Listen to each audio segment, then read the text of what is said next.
we are kind of in a process or a journey at the church of paying attention to biblical justice and specifically the realities of racism in our hearts and also in our systems and our structures. And I know that you all have been on a bit of this journey yourselves. And so thanks for your willingness to share that with the church. Tell me, how did you get started in a journey towards racial righteousness? And either of you can answer first.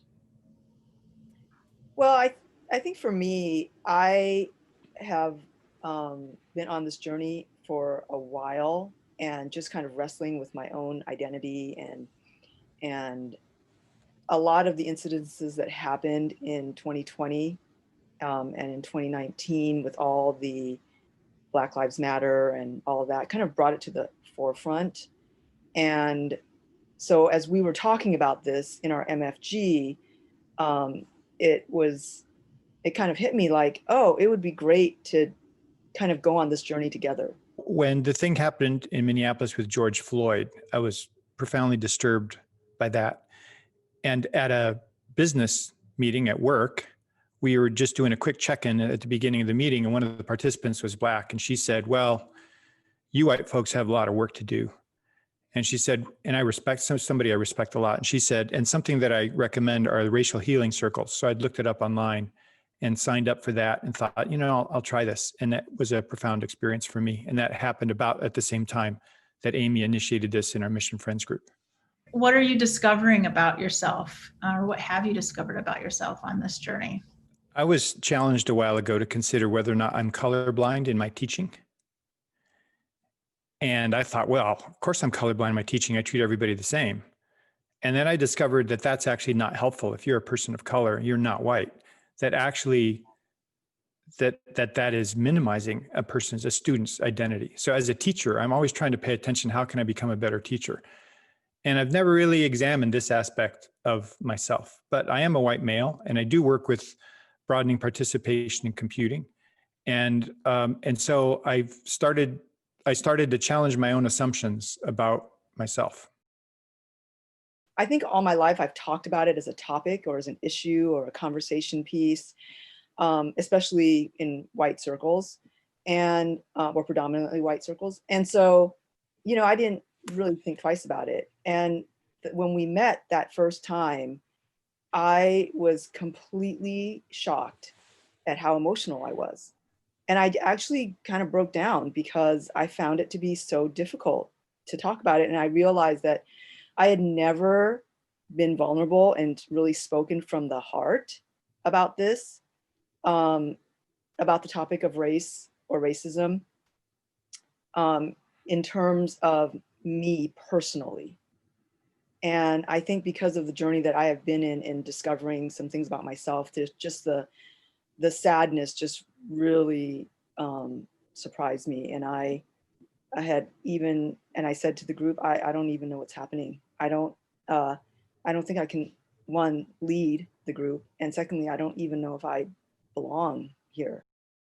I have learned that saying, why can't we all just get along, is code for why can't we all just be white and then we can get along.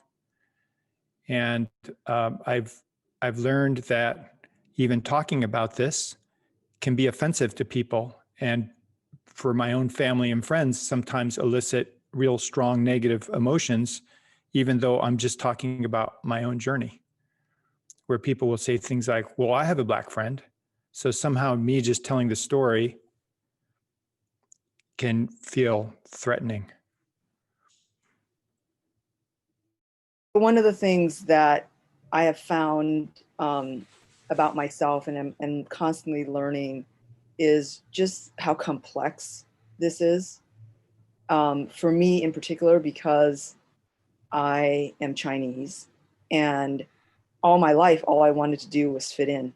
But then there's also a lot of shame and guilt too, because as an Asian American, you know, we were in a way pitted against other minorities and kind of elevated to make us feel better, right? As if white Americans could tell us that we met up to their standard, you know, that we gave them the power to give us dignity for some reason, right?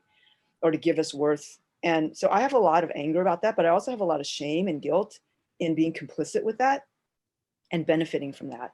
Because there's so many layers, and because it is difficult, and because it is emotional, and because it does pull up a lot of stuff within us, how are you guys staying on this journey?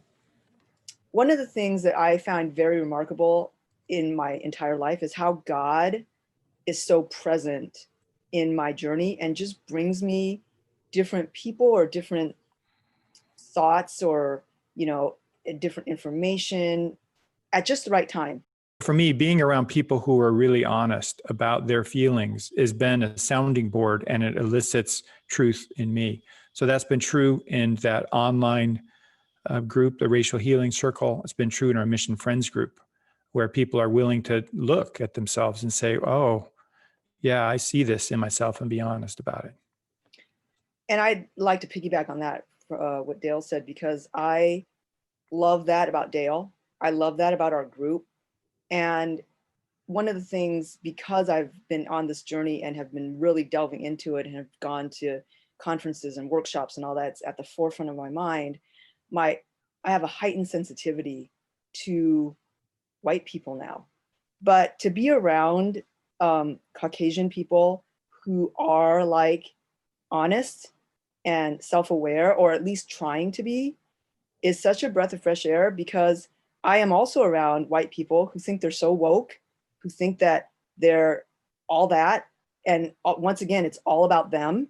And it's all about like tiptoeing around them and making sure that they're comfortable, that they're in the limelight, that they're the good ones. And it is so frustrating. And I may not say it all the time, and people of color may not say it all the time, but we can smell it a mile away. We can see it. And it is painful. It is hurtful. It is painful. It's ugly.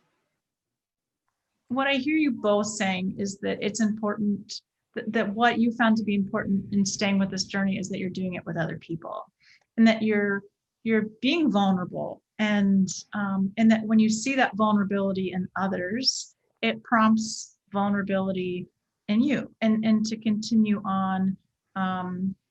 There's a process of deconstruction, but then there also has to be a process of putting things back together according to God's plan and God's will. And thanks be to God for community like that.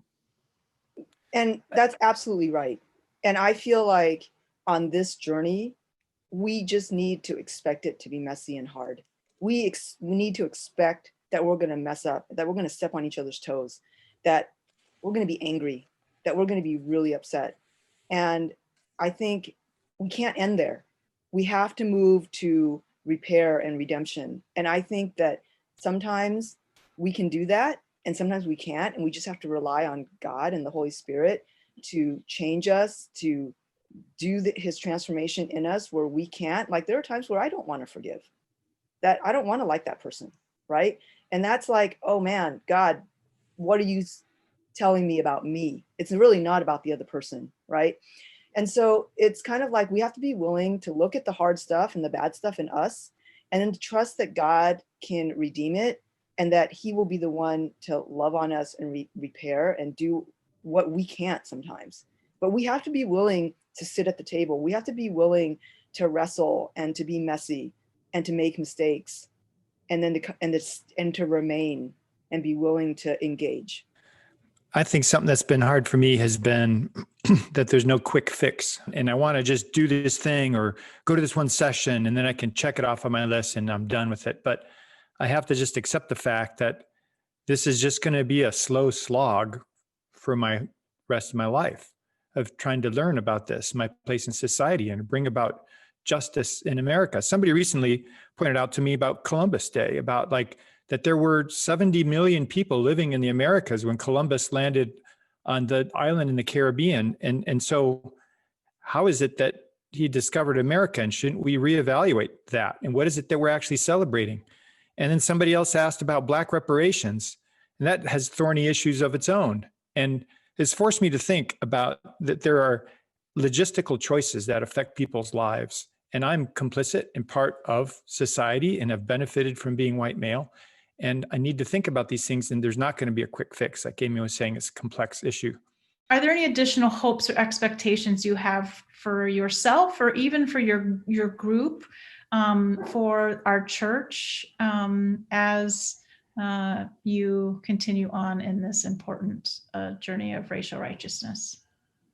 I think it's important that we have justice, that we abolish racism. I think that's totally important. But I don't want to live my life. I don't want people to only see a racial agenda or me striving to be enough or me striving to fit in. I want to come from a place where I know my identity in Jesus. I know who I am. And that when people see me, that really who they see is Christ. I think that we are not diverse in the way that we probably should be. And I think that's reflected in my own circle of friendship. And I think that that's reflected in our church, the makeup of our church. There's going to need to be small steps. Like everybody is on a different part of the journey. And I think we will need to be sensitive to that and give grace to that as well. I want to invite conversation, and I want my love and acceptance and connection with people to be genuine. I want to be next to them.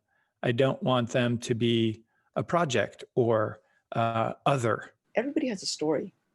It's not better or worse than anybody's, but everybody has a story and it's worth listening to. And everybody is worth listening to and being heard. It's so hard to confront our assumptions about what we think things are really like. I think it's hard. And I think it's going to really cost us as white people. If we truthfully look at this, it's going to cost us position and influence and that feeling of specialness that we like so much. It's not all about just doing stuff. Doing stuff is great, right? It is. Going to marches, contributing financially, advocating, public policy, all of that. We need to do that. But it would be nice to be able to do that from a place of truth, from a place of real understanding of why we're doing this, and to really let that authenticity, that Christ-centered authenticity, speak for us instead of just our words. Yeah, the hardest task is unlearning what we think we know, right? In order to learn, and Christ is our guide, and with the Holy Spirit's presence, we keep on. And I appreciate you both and your willingness to be on the journey, but also on your willingness to share these thoughts with the church. So thank you so much. Thank you for your time. Thanks, Mandy. Thanks, Amy.